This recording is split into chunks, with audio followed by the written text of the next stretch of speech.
I hope families tailor Disney trips to what they love most, and today we're looking at Walt Disney World through a Star Wars lens. So let's get to it. Hey, I'm Kinsey, a Disney-loving mama and travel agent who specializes in tailoring Disney vacations to fit every family's budget, pace, and personalities. So like I said, today we are looking through that Star Wars lens to basically go over if you are planning Walt Disney World with a Star Wars lover or a Star Wars lover yourself. We are going to chat where to find all things Star Wars, what is available, what you want to look at, what you want to consider when planning your Walt Disney World vacation, if Star Wars is going to be one of your big focuses. And that being said, everything is pretty much going to fall in Disney's Hollywood Studios in Star Wars Galaxy's Edge, or Batuu is the planet that is for Star Wars Galaxy's Edge specifically. So let's dive in. Let me just start off by saying the first time that I went into Star Wars Galaxy's Edge, I had seen like 2 of the new Star Wars movies, once in theaters with friends that cared about Star Wars, and I did not care about Star Wars. However, this is literally where my love for Star Wars began, because that land, Star Wars Galaxy's Edge, Batuu, is so detailed and immersive. It just made me want to fall in love with Star Wars and want to watch the movies. And that's what happened when we got home. And here I am, a Star Wars fan. So I just want to say that if you are a Star Wars fan or somebody in your family loves Star Wars, this is going to be such a great and memorable experience for them and you, for you to be able to watch their reactions and view it from their eyes is an experience that you will also remember, because like I said, my first time I hadn't seen it, but my husband was a big Star Wars fan. Just being able to see him kind of nerd out over it was really fun for me. Like I said, we are going to be diving into all things Star Wars, which is going to happen to be Star Wars Galaxy's Edge in Hollywood Studios, which, if you've been doing a little bit of research, is probably the main thing that you've seen when searching Walt Disney World Star Wars. That being said, there are a lot of things to see and experience in Hollywood Studios specific to Star Wars. So keep in mind that if you're only doing one park day there, you might not be able to knock every single option out. So maybe plan for 2 days, or just plan what's going to be the most important to you that you can knock out while you are in Hollywood Studios experiencing all the Star Wars magic. First up is character interactions. So the characters that you will get to see. Semi-recently, Star Wars Launch Bay closed, which did used to be outside of Galaxy's Edge, but still in Hollywood Studios.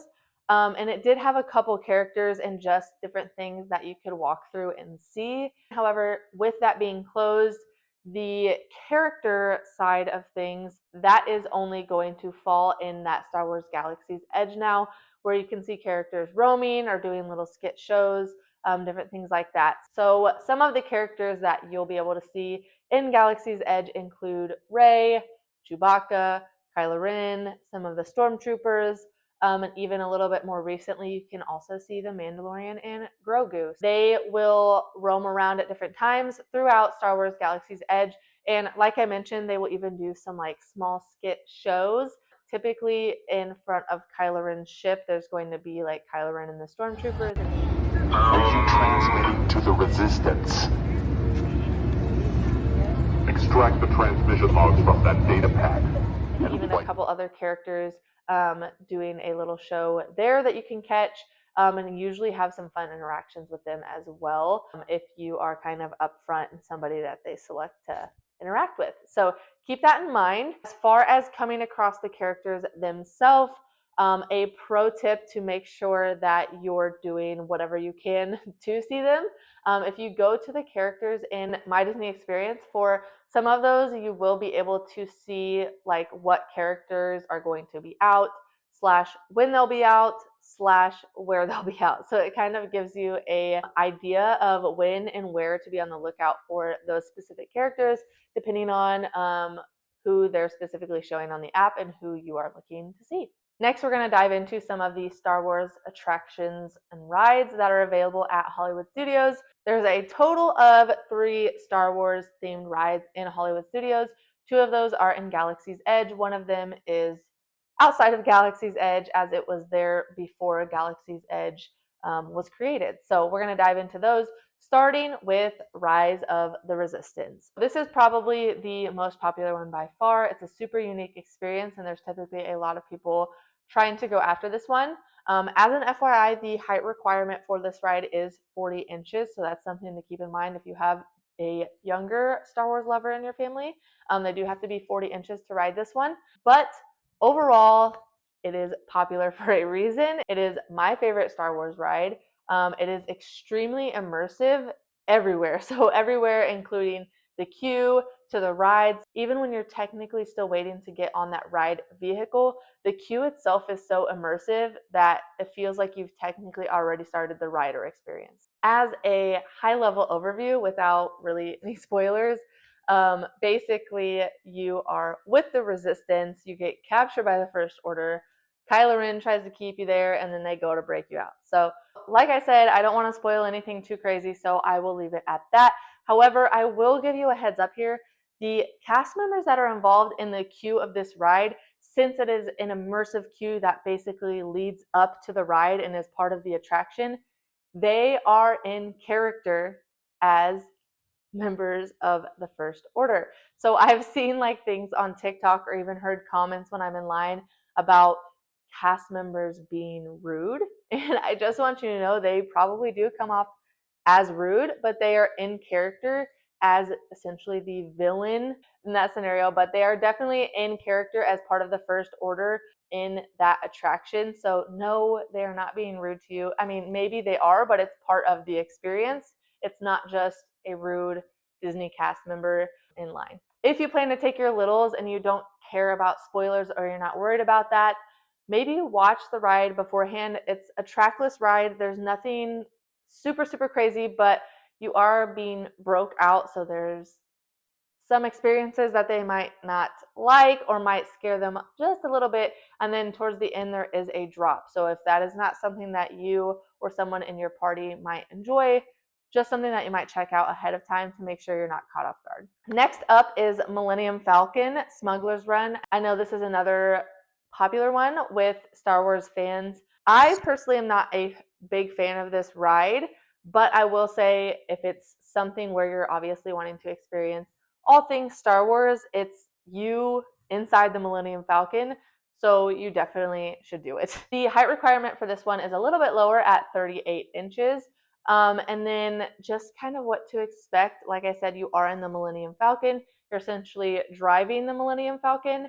But when you do the actual ride experience, there's typically 6 people in that cab, and there's going to be 2 pilots, 2 gunners, and 2 engineers. If you have a huge Star Wars fan, probably, I'm going to suggest that you're probably going to want to take the time to request being a pilot, because the gunners and the engineers have little jobs, but when you are one of the pilots, you are driving the Millennium Falcon, and to me, that's the best experience.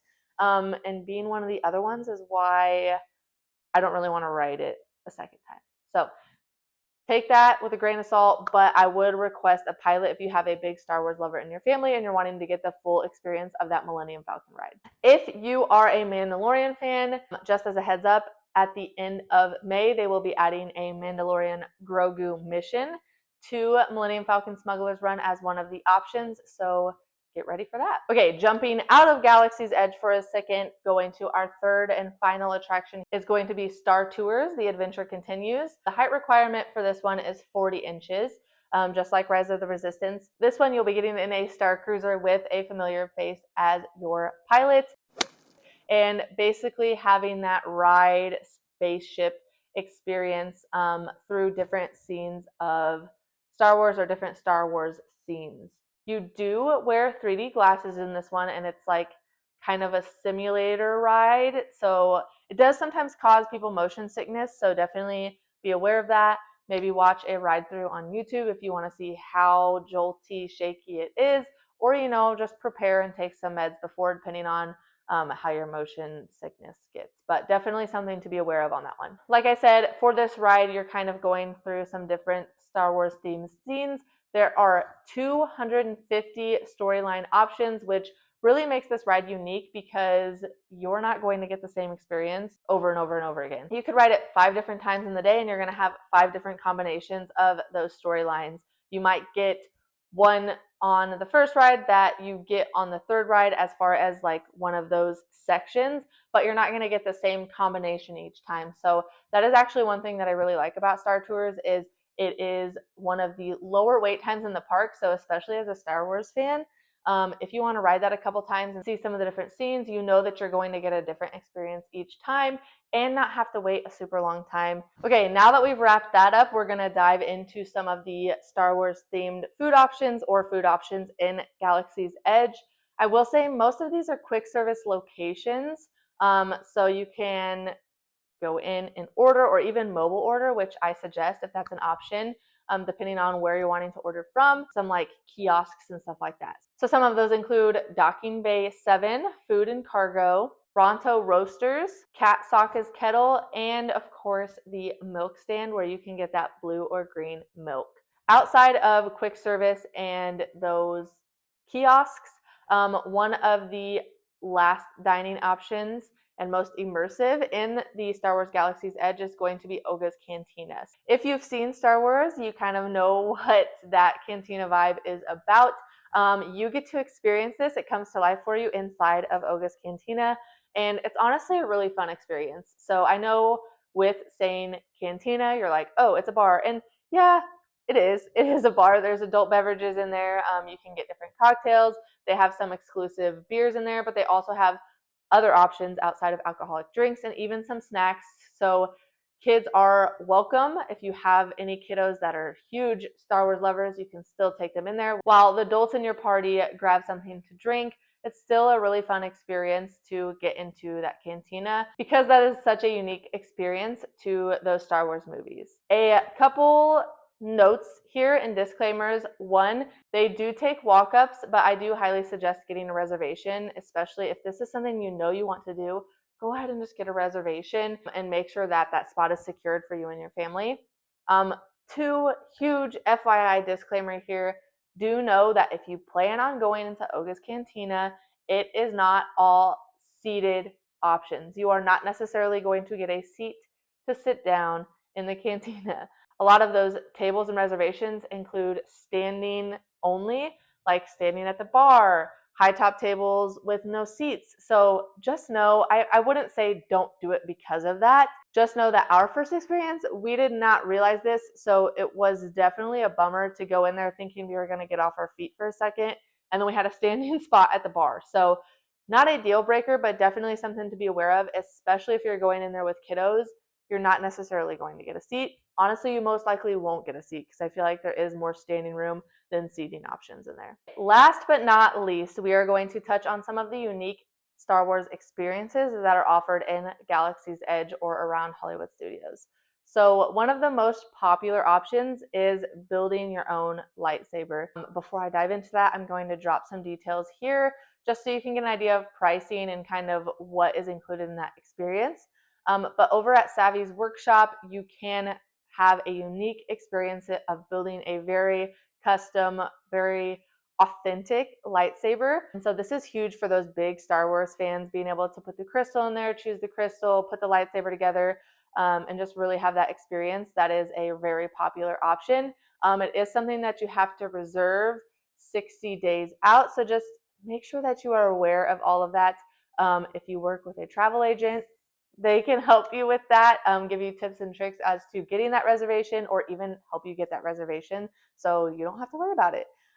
So definitely something to keep in mind. It's a very popular one, so it will be something that you want to stay on top of if it's something that you're looking to do. One thing to note here is that if you're planning on doing this experience for one guest, so as an example, let's say that you have 2 kiddos and your oldest is going to build a lightsaber, only one other guest can go in with them. So if your oldest is going to do it, don't expect you, your hubby, your youngest to all be able to go in there and watch them do that experience.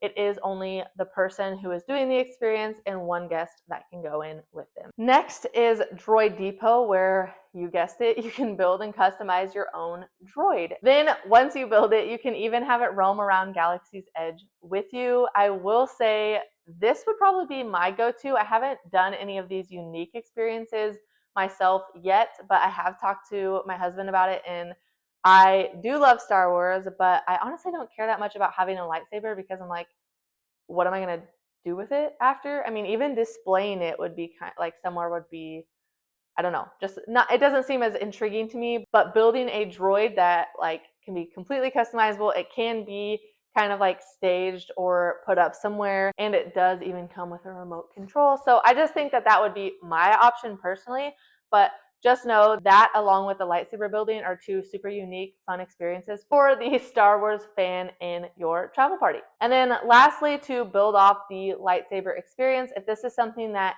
you think, let's say, your kiddo would really love, but you really don't want to spend that much money on building a custom lightsaber, you can also go into Tatooine Traders, which is the store at the end of the Star Tours ride, and they do have an option to build lightsabers there at a much more budget-friendly cost, and that's just inside that store. So keep that in mind if you want a little bit of a custom experience for your Star Wars lover that doesn't cost quite as much money. Overall, that basically sums up the big juicy details of Star Wars Galaxy's Edge and what you should kind of consider, keep an eye out for when planning for that Star Wars fan in your travel party heading to Walt Disney World. Overall, this is going to be something that they absolutely love.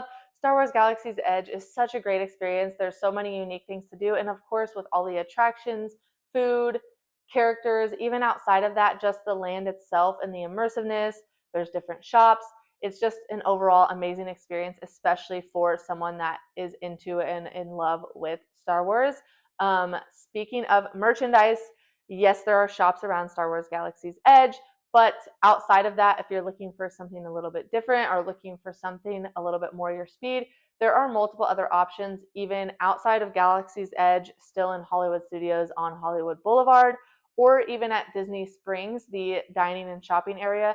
There are a couple different Star Wars shops that you can check out as well. This month, I'll be sharing more ways to tailor the magic specifically to different things that your family loves. So make sure that you subscribe below and catch all of the details in this series. If this was helpful, make sure to give it a thumbs up, subscribe for more Disney tips and ways to tailor the magic specifically to your family. And if you have any questions or would like to move forward with assistance in the planning process, you want someone to ask these types of questions to make sure that your family is getting the most magic out of their vacation, this is a reminder that my planning services are already included in that vacation package price. So I will drop my link below if you're ready to start planning. Until next time, keep chasing the moments that make your family's magic.